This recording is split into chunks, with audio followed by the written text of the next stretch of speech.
So I was looking at the sort of sneakers that I've released so far in 2024, and thought I'd do a top 10 of the best trainers that I suppose released so far this year, and the best sneakers to come out in 2024. And just wanted to start off with I suppose an honourable mention.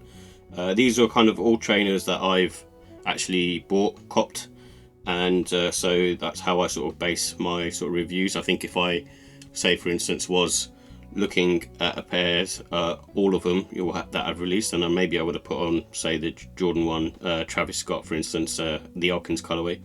That might have been on my top 10 if I've had it in hand and actually bought a pair, but I don't have a pair at the moment, or as of yet, and only if I get it at a reasonable price, and probably would, for example. But the first honourable mention is this Futura Salehe Bembury Crocs. The reason being is, as far as I know and that I'm aware of, these are limited to 1,000 pairs.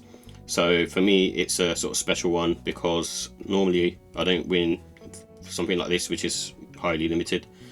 So it's nice to sort of have that and be keeping it in my collection for a long time. To tell you the truth, if there was a collaboration with, let's say, Yeezy and Futura, I would have been more into that versus this particular silhouette, but it's still a nice thing to have regardless. And then the next pair, which kind of misses the top 10, is the Harden Volume 8. I just applaud Adidas for, I suppose, doing something different and carrying on that sort of Yeezy futuristic aesthetic in these Harden Volume 8s, and I actually think they're really cool and feel really sort of comfortable as well on foot with this sort of slightly firmer boost technology, and I also like the way it looks as well. I think my only issue with these is the silhouette sort of looks on the sort of longer side than you normally would, and it's mostly due to this heel counter being quite larger in size at the back, and kind of makes it a bit more bulky, but it's a cool looking sneaker. And then the next one is the Sporty and Rich Adidas. This is one of those pairs that I kind of sort of looked at, and I wasn't really a fan of like these types of trainers and these sort of silhouettes, I suppose, with the sort of 60s 70s Adidas trainers, and I just don't find them very comfortable. This particular one I think is slightly sort of elevated, the Handball Special by Sporty and Rich, and I think with this one being in this sort of brown colourway, the materials are really nice as well on this, and quite sort of thick and made of this sort of suede nubuck material. I haven't worn them yet, and I'll be wearing them, and it might sort of change my mind on whether this pair is I suppose a keeper, and also whether it sort of hits the top 10. But it's a cool pair. It's sort of understated. It's not like doing anything too special compared to, say, a GR, but I just like the materials and the quality of the handball silhouette. And then the next one, being a fan of black toes, I think this one is one of those ones where I was glad to get a pair of Lattes, Jordan 1s, and definitely worth grabbing if you can. It's standard stuff, but it's just because it's got a nice sort of black toe colour blocking and pretty nice materials on this as well. I think it's an underrated sneaker in my opinion. And then the final sort of honourable mention is the last of the Bad Bunny Campus, and I think this one is one of those ones where it's not for everyone. I guess and if you're I suppose a fan of Bad Bunny, then you probably pick these up, but for me, I'm not really sort of that interested in his music, but I picked this up because I just love the way the silhouette looks, and I think it's a really cool trainer, and one of those ones where you can sort of wear it smart but also casual, so it's very versatile. And then the pink hits are sort of done to a minimum where it's not sort of overly done, and I just like that. I just think it's a really cool look, and I like the sort of dark brown colour on this.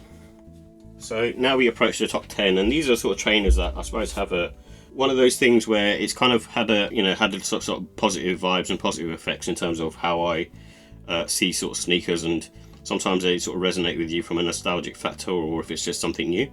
And this is like the first pair, and this is the SB Dunk Big Money Savings. This one I think is again another one of those sort of underrated pairs. The material quality is really good on this, and also I like the fact that it's one of those ones where kind of got all these sort of different materials on there as well, and it's actually a nice sort of design because it's predominantly sort of this brown colour, and I just think it's really cool. I think it's one of the best dunks to release so far this year, and that's why it's number 10. And the next one is the Jordan 4 Military Blue. I love the Jordan 4, and I especially love the OG colourways, and this being a sort of Nike Air I think is awesome. so this is definitely worth picking up. And again, the colorway, you know, people not liking the blue on the back or the off-white sort of color on this. I don't mind it, and you don't really see it that often anyway, so I think it's a really cool sneaker. Not the most comfortable, but it's still really great. And then I give a special sort of mention. I started wearing these particular pair. This is the Adidas AE1 Stormtrooper. So sorry for being dirty, but I sometimes like to wear my kicks, and this is one of them. And I suppose I really like the way it feels in terms of the midsole. The boost on this is on the sort of slightly firmer side, but it does feel really supportive and quite sort of cushiony as well, and a little bit bouncy. Not as much as a 350 V2, but in a nice way. And I also like the way the silhouette looks. I think my only two issues with this particular trainer is the toe box. I think this is probably made for someone who's, I suppose, doesn't have too much of a wide foot. And also don't like this here, this lace loop here. It gives too much pressure, there isn't enough give. And I think I would potentially look to kind of cop the AE1 lows because of that, because I think they kind of remedied this particular issue with the lace loops. And then next up, this is a pair that completely, I suppose, caught me not a lot off guard, but I was really surprised by the quality. I've never had a pair of Jordan 4 Breds, and getting these in hand, I know it's a reimagined version, but I think it's one of those ones where the reimagined's been done right. And they swapped out obviously the new material for this leather, and this leather is of really good quality, and it's quite sort of really soft to the touch and plush. And also like the fact that obviously you got the Nike Air branding on the back, and the shape of the silhouette as well. Not the same as an SB, but it does feel very sort of comfortable on foot. And I don't know whether it's to do with the soft leather that's used. I usually, you know, have like issues here with the pinky toe, and I'm not sure whether it's because of the soft leather that's been used that it just feels just nicer on foot. Not as nice as an SB, but still really, really nice on foot. And I was surprised to get these on the retail dub, and this is the J Balvin and Jordan 3. And it's one of those ones where, in all honesty, I wasn't too interested in grabbing it, and obviously I entered the raffles because, you know, it's one of those things that it's nice to sort of have a collab sneaker. But when I sort of entered the raffles, I was more sort of banking on winning, I suppose, the Travis Scott Elkins or the Futura. But I'm still glad to have this pair in hand because it's a really nice pair. And even though it's black, it's not something that I normally tend to wear. I do appreciate the design and the overall looks of it. And if I was choosing between this and the Sunset Medellin, it would be the Sunset Medellin because I prefer wearing neutral lighter colours. But I do think this is a really nice sneaker in 2024, and I suppose sort of underrated as well. And on the aftermarket, they aren't too high in terms of their price. And this is a sneaker that I've never owned. This is the New Balance Joe Freshgoods New 1000, the model, and it's similar to an MX95 and an MX97 in my opinion, and it gives you that sort of, again, trail shoe vibes. And I just like what they've done with this. It's a dark colour, it's probably more for autumn winter time in my opinion, and I like the iridescent sort of brown copper kind of colour going on the medial and lateral side of the sneaker and the wavy lines. It's just a really cool sneaker, and I'm surprised by how comfortable they are.